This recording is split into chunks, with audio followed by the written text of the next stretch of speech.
aksidente sa Subic Tarlac. Kasunod ng aksidente sa Tarlac City Toll Plaza sa SCTEX. At least 10 people were killed after a bus ran. Tragedy struck at the SCTEX Toll Plaza in Tarlac. Hey, Jay Solano here.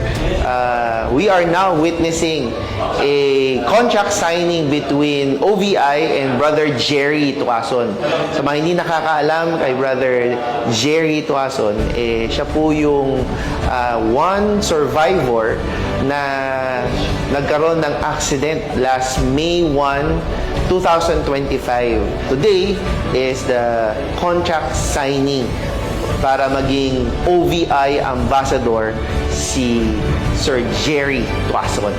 Sa lahat po ng mga kababayan at mga kaibigan natin, lalo na sa mga breadwinner, ay kailangan natin ang ganitong uri ng insurance, itong OBI, no? Kasi napakalaking tulong po ito. Kasi hindi natin alam ang bukas yung ating kalagayan, no?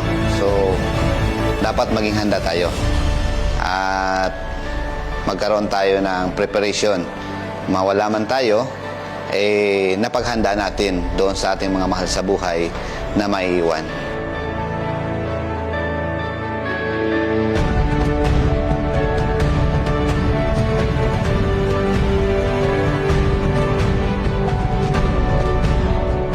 Thank you, OBI. Sana marami pa kayong taong patuloy na matulungan at ang kumpanya pong ito ay ang aking pinagpipray na maging successful pa at marami pang mga kababayan at mga kaibigan matulungan sa ganitong uri ng pangangailangan nila.